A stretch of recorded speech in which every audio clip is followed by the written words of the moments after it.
यीशु के बरकत नाम में आप सबकी सलामती हो। आज हम राख के बुत की इबादत में शरीक हैं और रोज़ों के अयाम का आगाज़ जो है वो राख के बुत से होता है।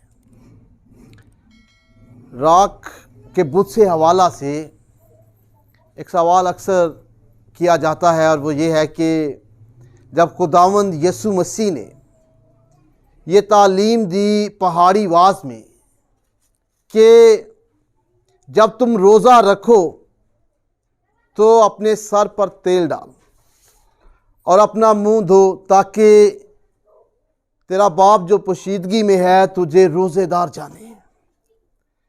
तो फिर राख के बुत में क्यों जो है दुनिया में मसीही लोग जो है अपने माथे पर राख की सलीब का निशान बनाते हैं। ये राख के बुत का आगाज़ जो है ये निकाया की कौंसल में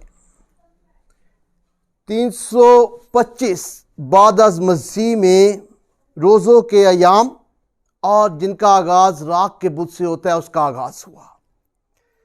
फिर जो है 540 में रोमन कैथलिक ने राख के बुत का आगाज़ किया और उन्होंने जब प्रीस्ट जो था वो राख लेता और वो राख जो थी वो खजूर की डालियों के पत्तों को जलाकर बनाई जाती थी और उस राख को जो प्रीस्ट होता था, फादर होता था, वो लोगों के माथे पर सलीब का निशान बनाने से जाहिर करता था।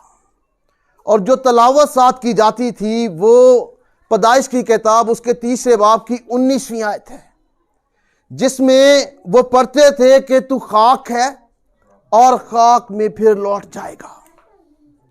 लेकिन 1969 में इस जगह जहां तलावत की जाती थी तू खाक है और फिर खाक में लौट जाएगा, उसकी जगह जो है वो मरकज़ की अंजील उसके पहले बाब की 5वीं आयत की तलावत करना शुरू की, जिसमें लिखा है तौबा करो और खुशखबरी पर ईमान लाओ। और फिर वो सलीब का निशान जो था वो बनाया जाता था।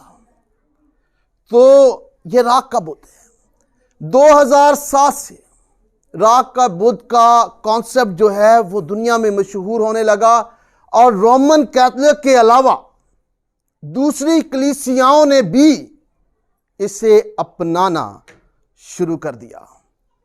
और 2007 में बहुत दफ़ा ये राख का बुत और राख की माथे पर सलीब का निशान बनाने से एवेंजलिज्म का इसे सिंबल कहा गया, क्योंकि किसी की अंदरूनी तब्दीली का बैरूनी इजहार इस निशान के जरिया से होता था।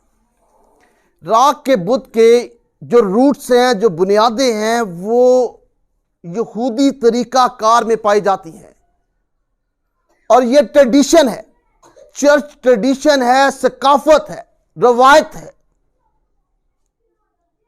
और इसे साल से चर्च जो है वो चला रहा है। जो पहली बुनियाद है वो पैदाइश की किताब है, उसके 30 बाब की 19वीं आयत है, जहां ये लिखा है तू खाक है और फिर खाक में लौट जाएगा। यानी ये राख का बुत हमें इस बात की याद दहानी करवाता है कि हमने हमेशा जो है वो इस दुनिया में नहीं रहना है। एक शख्स जो इस दुनिया में पैदा होता है मुकर्रर वक्त पर इस दुनिया से चला जाता है और हम खाक से बनाए गए थे और वापस खाक में चले जाएंगे। वाइस की किताब उसके 12वें बाब की 7वीं आयत में लिखा है कि खाक से जा मिले और रूह खुदा के पास जिसने उसे दिया है वापस जाए।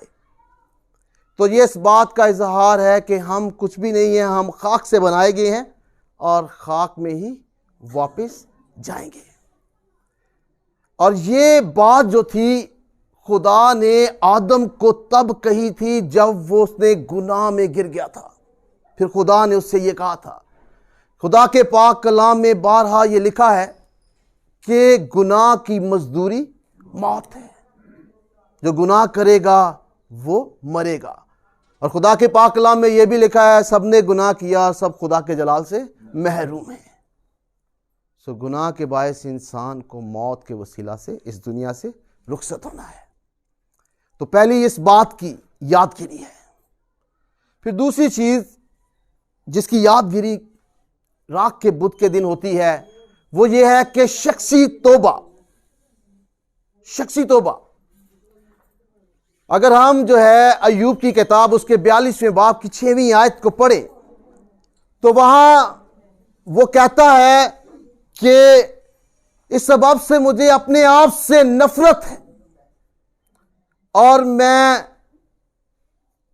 खाक और राख में बैठकर तौबा करता हूं। जब हम राख के बुत को मनाते हैं तो यह एक बुनियादी तौर पर इस बात को भी जाहिर करता है कि हम शख्सी तौर पर गुनहगार हैं और हमें अपने शख्सी गुनाहों का खुदा के सामने आजी और इनकिसारी के साथ जो है वो इकरार करना है। तो ये शख्सी गुनाहों के इकरार के लिए है।